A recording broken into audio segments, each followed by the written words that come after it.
really started the war between Georgia and Russia? An exclusive investigation.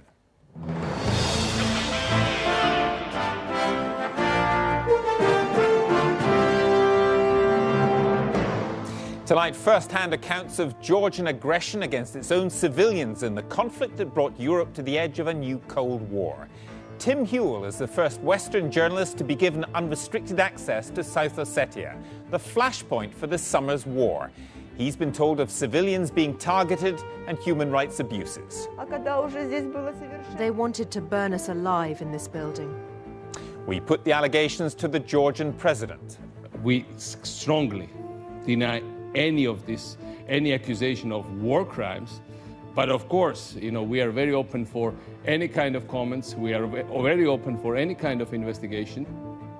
Bad taste? Stupid. Isn't that what viewers and listeners of Russell Brand want? So why has this obscenity row become so big? And a week to go, is it possible for an American president to win too well? We'll explain.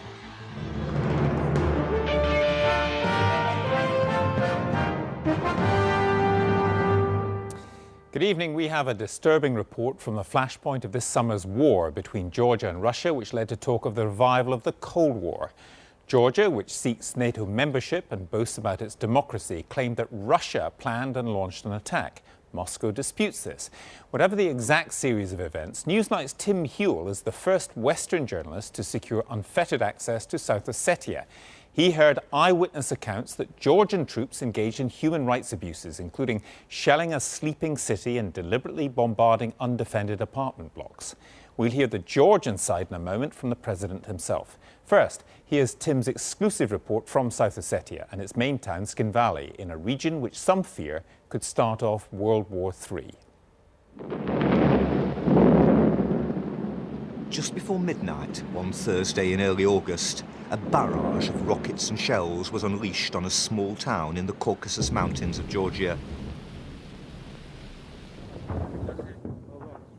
It came from the country's own government, determined to reconquer a rebel stronghold. But the rockets didn't just hit rebels. They hit many ordinary houses, including the one that was Taya Sitnik's home. This is what used to be our stairwell. We were hiding in the basement down here. Taya and her son Georgi rushed down here from her upstairs flat in Skinvali when the bombardment started at 11:30 on the night of the 7th of August.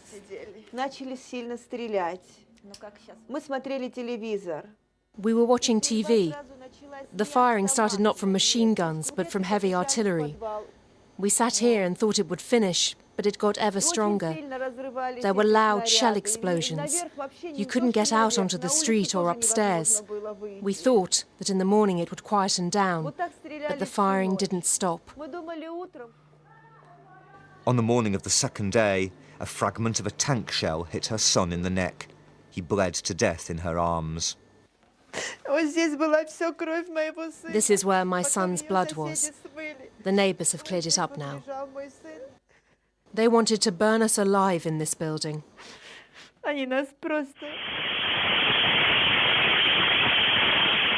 Mobile phone footage shows the Georgians using notoriously inaccurate Grad rockets and taking their tanks through the streets.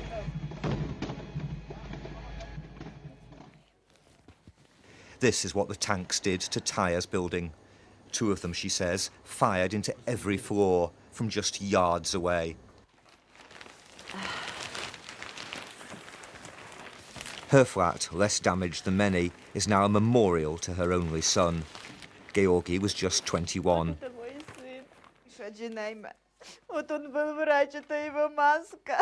He was a dentist. Here's his mask. I brought his last photos.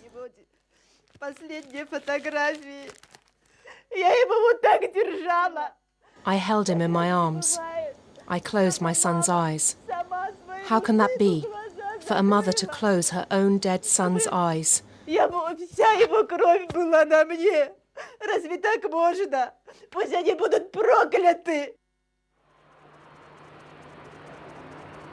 Tskhinvali, the focus of Georgia's attack, is the size of a small English market town. But it's the capital of a territory, South Ossetia, that broke away from Georgia nearly 20 years ago. Georgia says the Ossetians, backed by their ally Russia, used Tskhinvali as a base for ever more frequent attacks on surrounding Georgian villages. It says that's why, finally, on August the 7th, it counterattacked. But the opposite Ossetian version of events has barely been heard in the West. I've come to find out what they experienced on August the 7th and the days that followed. Tskhinvali hasn't been levelled to the ground, as the Russians claimed during the war, but houses that are still standing are often badly damaged inside. What's striking is how much destruction the Georgians inflicted in just a couple of days, and destruction mainly of ordinary homes. For the Ossetians, that constitutes a crime against humanity that the world has closed its eyes to.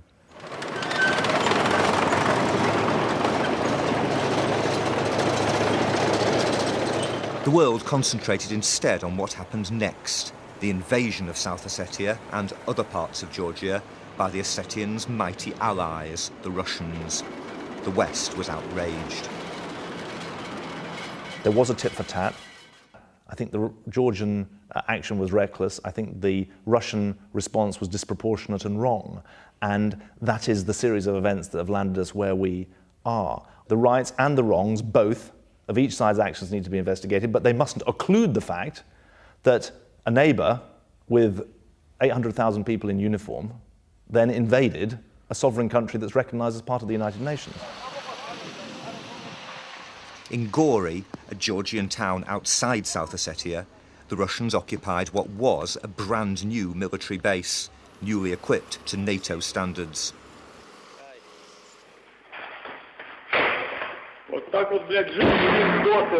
The footage ordinary Russian soldiers took on their mobiles reveals their wide-eyed fury at the Georgian enemy's superior conditions. Охуенные кровати, блядь. Охуенная казарма с такими окнами, блядь. Как мы, блядь. Russia deliberately trashed this base to weaken Georgia militarily and to punish the country for its growing ties with NATO. And indeed, Georgians believe that it was to accomplish those objectives that Russia started the whole war in the first place.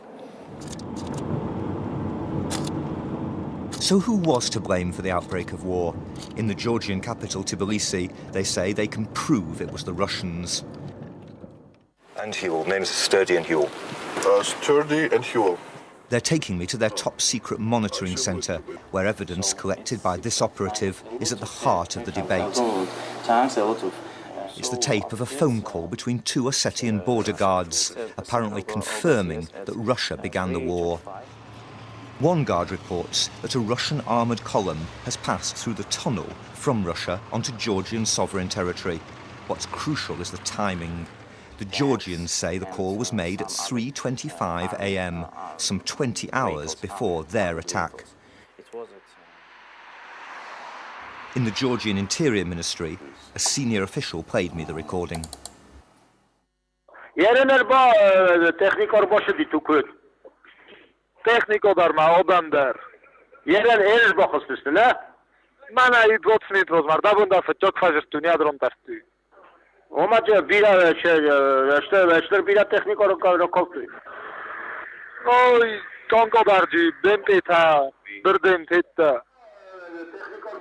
But despite this apparent evidence, Georgia didn't mention any Russian invasion when it went to war at the end of that day, the 7th.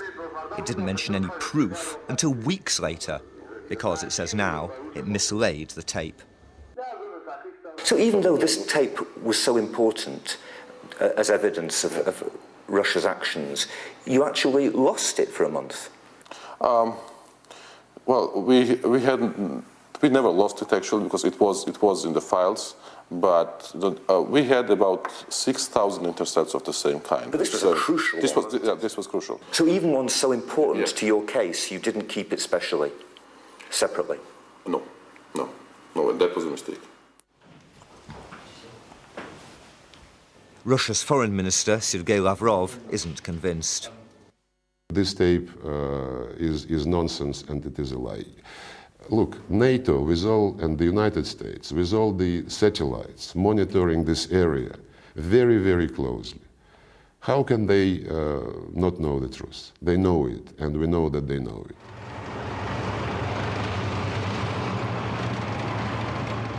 Russia claims its army first crossed the border at the Rocky Tunnel on August the 8th, the day after the Georgian attack on Tskhinvali. I arrived by the same route, the first Western journalist since the war to be given unrestricted access to South Ossetia. If Georgia were right about the timing, Russian troops would have poured down this road from the 7th of August onwards. But our driver Alan Parastayev, an Ossetian who came this way on the morning of the 8th, says he saw no troops at all. That's why the panic was in South Ossetia and in Tskhinvali as well.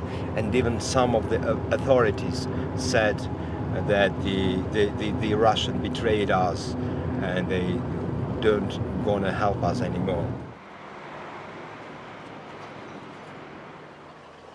In Tskhinvali, Ossetians say they had to fight the Georgians alone.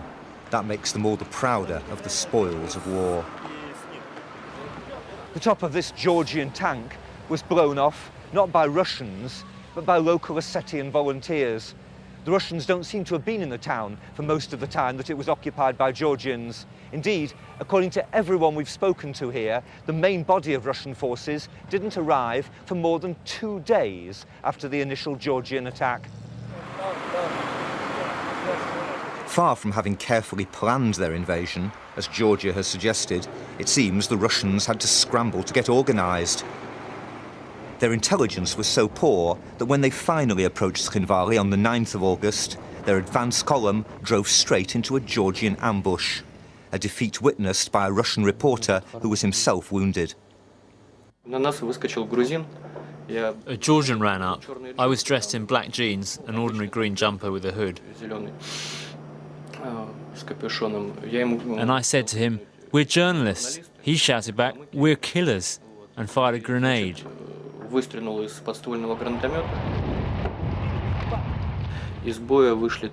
Only 5 armoured vehicles got away. The rest of the column was wiped out, and there were a lot of wounded, including the army commander, General Khrulyov. From a military point of view, the commander of an army has no business in an advance column coming to storm a town. But journalists weren't the only non-military target hit that day.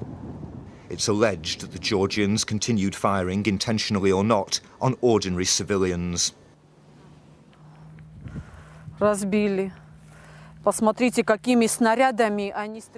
It's destroyed. Look at the shells they used. Clearly not machine gun. Look, they were large shells. Видите, от какого крупнокалиберного они стреляли.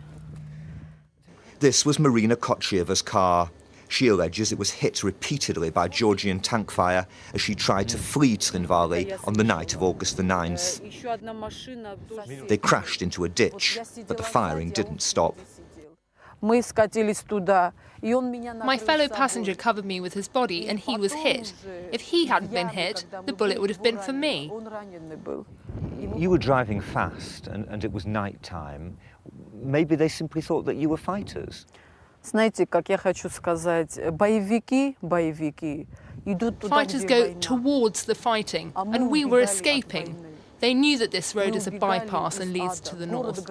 So they were lying in wait for people like me, people who were frightened, who were weak, who were fleeing the fighting. They didn't allow us that. Only thanks to God's help did we survive. But lots died on this road. Ossetians wounded in the war were patched up in a makeshift underground hospital. The international investigative organisation Human Rights Watch now accuses Georgia of indiscriminate use of force in Tskhinvali, a violation of the Geneva Conventions. It believes it may also be guilty of deliberate targeting of civilians, a serious war crime. What does Georgia's ally, Britain, think of that? On my visit to Tbilisi, of course I raised, at the highest level in Georgia, the questions that have been asked and raised about war crimes and other military actions by the Georgian authorities. Russia puts it very simply. It says Georgia attacked a sleeping town. Well, Georgia was attacked by people in that town of Skin Valley, and that is the tit for tat that I have talked about from the beginning. There is another side to the story, and this is it. The wholesale destruction after the war of ethnic Georgian villages inside South Ossetia by Ossetian militia.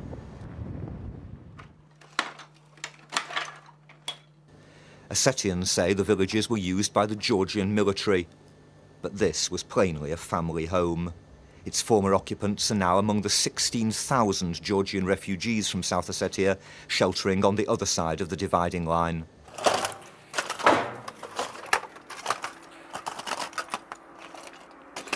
It's hard to believe that the Georgian family who lived here will ever be allowed to return. The destruction of this house and hundreds of others is a deliberate act of ethnic cleansing. In Skin Valley, I met one of the perpetrators. It was not cleansing. There wasn't any genocide of the Georgian people. No one was killed. They were given a corridor so that they could calmly get out of there. When they left their villages, their houses were burnt, so they didn't return. It's enough just to set light to the curtains and the whole house will flare up. If you ever want to burn someone's house, that's my advice. Simply set light to the curtains and that's enough. By the time those houses were burned, Russian troops had finally arrived in force, driving the Georgians out of South Ossetia. But the Russians failed to prevent the willful destruction of civilian property. No, this is not ethnic cleansing. This was also the area of the war. The Georgians, when I say that the Georgians were moving their artillery and tanks closer to Tskhinval, this also included the Georgian enclaves inside South Ossetia, where they secretly organized strongholds. But we've talked, for example, to Ossetian militiamen who talked about how they burnt and destroyed those houses after the immediate conflict. Shouldn't Russia somehow have prevented that from happening? Well, of course, when your city is attacked, when your loved ones, when your relatives, when your children, when your parents, brothers and sisters are being killed brutally, you can go emotional and you can go really in a very unwanted way. But while Russia's forgiving of its Ossetian allies, has the West overlooked possible crimes by its Georgian partners? The phrase tit for tat doesn't in some way, you don't think, diminish what appears to be at least partly indiscriminate action against civilians. Tit for tat implies fighters. Well, tit for tat, military tit for tat, is people attacking each other and trying to kill each other. And so you may think that is not a serious description. I think it is a serious description. And at no stage have we belittled any of the suffering or the death that has been caused. What I think is important is that whatever the dispute between South Ossetians and Georgians, whatever the rights and wrongs of what each of them did, and I've talked at every stage about wrongs as well as rights, that does not justify one country invading another. This is where my son was buried, here. He was killed on the 9th of August at about 10 a.m. We buried him on the 10th. They killed him. Caught in the tit for tat, neither Taya nor her son Georgi were trying to kill anyone. And for her, the eventual arrival of the Russians meant she could finally emerge from the cellar to make a temporary grave for him here. An Ossetian view of the conflict is summed up by a neighbour who stops me as I leave. I bow down before the great Russian people. Thank you for everything. We don't know how many Ossetian civilians were killed in the fighting. Human Rights Watch estimates between 300 and 400. In Skin Valley, that would be 1% of the population, the equivalent of 70,000 deaths in London. If many of them did die, as appears, from indiscriminate force, that's a war crime no less real for being committed by a firm ally of the West. Tim Heal reporting. Well, earlier I talked with the president of Georgia, Mikhail Saakashvili, and began by asking him if he regretted the civilian deaths caused by Georgian troops. Well, I regret every single death as a result of military hostilities. This was not a war of our choice. Whether it was 100 or as much as it was, even if it had been as one single person, it would have been very tragic for me, certainly. Certainly, I do regret it. You personally took the decision to attack what we were told was a sleeping town, Skin Valley. Civilian deaths were an inevitable part of your policy, were they not? We took a decision, and we had basically no choice to protect our population from attacking and advancing Russian military equipment, from Russian-backed and basically Russian-trained, Russian-equipped and Russian-commanded militias, as well as regular Russian troops that invaded my country. We did something that any other democratic government would have done. But we have heard evidence that civilians were killed when troops opened fire using artillery and tanks indiscriminately at people who were sleeping in tower blocks. That surely is wrong. We clearly, and I clearly gave orders to fire back only at firing positions. Unfortunately, of course, they were using for firing positions also some of the, they were using this town. But I have to mention that they preliminarily evacuated most of the civilian population from Skin Valley, preparing for these hostilities and invasion. And certainly, there was no intent on Georgia troops to fire on civilians. These are our citizens. Our troops are clearly trained to protect civilians. But these allegations are supported by human rights organisations like Human Rights Watch, and they point to a pattern of deliberate abuse by Georgian forces under your command, which could be equated with war crimes. Well, I mean, certainly we strongly deny any accusation of war crimes. But of course, we are very open for any kind of comments. We are very open for any kind of investigation. We called indeed for international investigation into conduct of this war, into conditions leading to this war, into circumstances leading to this invasion.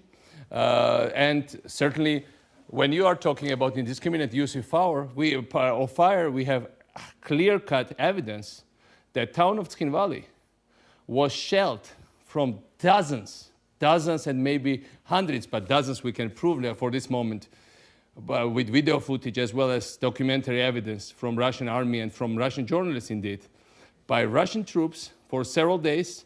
They were bombed sometimes simultaneously by 25 Russian planes at a time. At the same time, this small town was bombed by 25 planes that were in the air.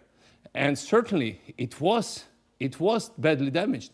But I also have to say that, and you know it as well, that those areas which were under Georgian control, and they were not ethnic Georgian villages, they were basically villages mostly predominantly populated by ethnic Ossetians, but they were affiliated with the Georgian government, were 100% destroyed.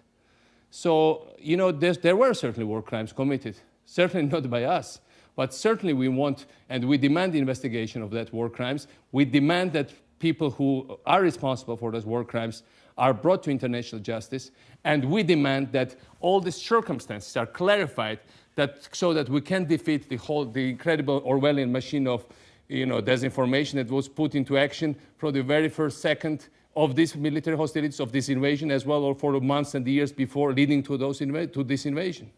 But are you worried that this will change the way in which the world sees you, not simply as a victim of Russian aggression, but as Georgian army attacking civilians? It changes the way the world will look on Georgia. More truth comes out. So far, more our case gets strengthened. And, initially, it wasn't that clear-cut, because Russians have prepared their case. Initially, Russia spoke about 2,000 people killed by Georgians. It was totally clearly repudiated by all the evidence on the ground. They talked about genocide. Clearly, it's not true, and everybody understands it now. They spoke about Georgian starting this war, and in fact, now we have hardcore evidence, clear evidence that Russians invaded not only a few days before it all started, but they've been there for months and years and provoking and initiating hostilities before that, committing clear illegal acts. So, we have interest in having transparency. Finally, Mr. President, the British Foreign Secretary David Miliband tells us that he's raised the alleged war crimes issue at the highest level in Tbilisi. What are you going to do about it? Well, we raised it with him as well. And we certainly want, we told the European Union we want serious, impartial international investigation. We want very serious look at it by international judicial bodies. Indeed, we brought the case to the Hague International Court of Justice, and we obtained injunction on Russia to stop the policy of ethnic cleansing. Russia has just thrown out 35,000 people from there, and not ethnic Georgians. Most of them are predominantly ethnically Ossetian. Ethnic Ossetians from the areas which we controlled previously fled from the Russians because they regard them as occupiers. But we also want to bring the case to International Criminal Court. We are very serious about it, and we will pursue it till the end, and we have nothing to hide. We are very open. President Saakashvili, thank you very much. Thank you so much, sir. Now, if you're fans of Russell